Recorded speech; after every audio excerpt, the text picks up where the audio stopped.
তো আমি একদিন কি করছি, ওরে আমার রুমে নিয়ে আসছি ডাইকা নিয়ে এসা এরকম ভাবে জড়ায় ধইরে এরকম করছি।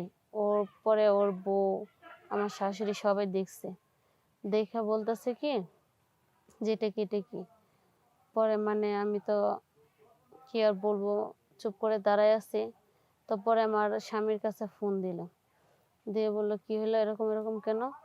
তো পরে আমি বললাম যে দেখো, তোমার ভাই তুমি বাইরে চলে যাওয়ার পরে এখানে শুধু তোমার ভাইয়ের দোষ ছিল তা না, আমারও দোষ ছিল। কারণ আমিও চাইছি, তোমার ভাইও চাইছে, তার জন্যই হয়েছে। আমাকে কথা দিছে যে বিয়ের পরেও আমার সাথে যেভাবে আমার সাথে সম্পর্ক করে গেছে এভাবে সম্পর্ক করে যাবে। এখন আমাকে এভাবে ওর চাহিদা মতো ইয়ে করছে, যখন ওর আমাকে ব্যবহার করার দরকার ছিল ব্যবহার করছে। এখন আমাকে সে ফোন দেয় না, কোনো কিছু খবর নেয় না। দর্শক ভাইয়েরা, আমি বৃষ্টি বলছি, আপনারা ভালো আছেন? আমি অবশ্য ভালো না, প্রবাসীর বউ, জানেনই তো প্রবাসীর বউরা তো তেমন ভালো থাকতে পারে না।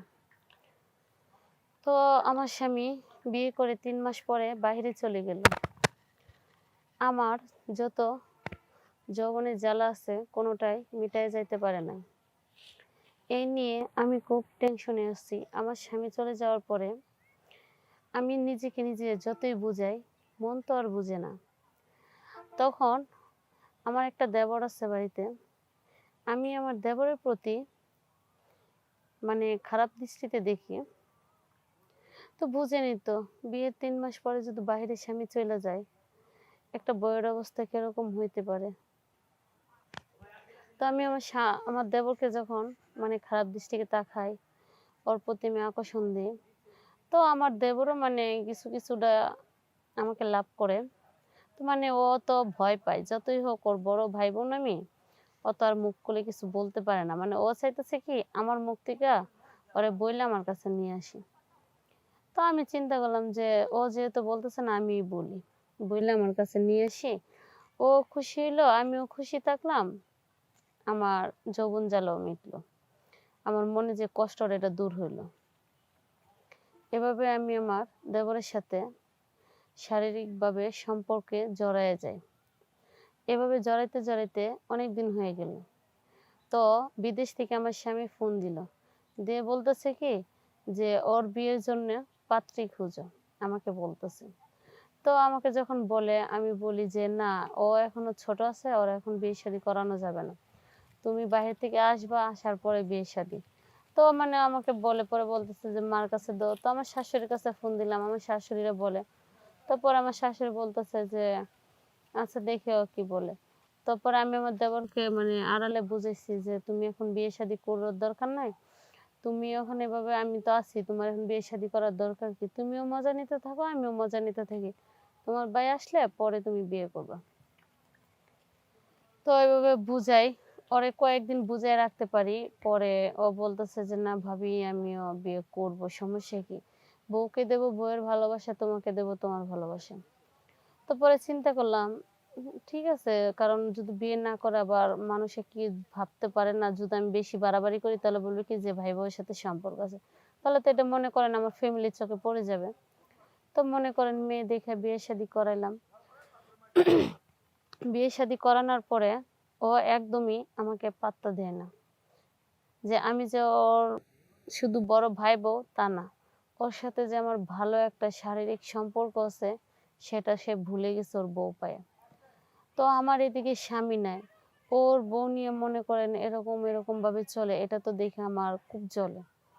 তো আমি একদিন কি করছি, ওরে আমার রুমে নিয়ে আসছি ডাইকা নিয়ে এসা এরকম ভাবে জড়ায় ধইরে এরকম করছি।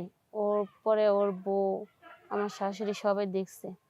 দেখা বলতেছে কি যে এটা কি। পরে মানে আমি তো কি আর বলবো, চুপ করে দাঁড়ায় আছি। তো পরে আমার স্বামীর কাছে ফোন দিল, দিয়ে বললো কি হলো, এরকম এরকম কেন? তো পরে আমি বললাম যে দেখো, তোমার ভাই তুমি বাইরে চলে যাওয়ার পরে এখানে শুধু তোমার ভাইয়ের দোষ ছিল তা না, আমারও দোষ ছিল। কারণ আমিও চাইছি, তোমার ভাইও চাইছে, তার জন্যই হয়েছে।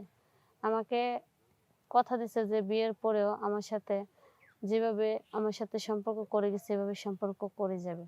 এখন আমাকে এভাবে ওর চাহিদা মতো ইয়ে করছে। যখন ওর আমাকে ব্যবহার করার দরকার ছিল ব্যবহার করছে। এখন আমাকে সে ফোন দেয় না, কোনো কিছু খবর নেয় না।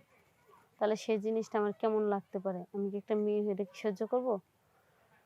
এভাবে মনে করো যে যখন ইয়ে করতেছে তারপরে বলতেছে যে, "এটা কিন্তু ঠিক হয় নাই। আর তোমার এটা উচিত হয় নাই যে আমার ছোট ভাইয়ের সাথে তোমার এটা সম্পর্ক করার।"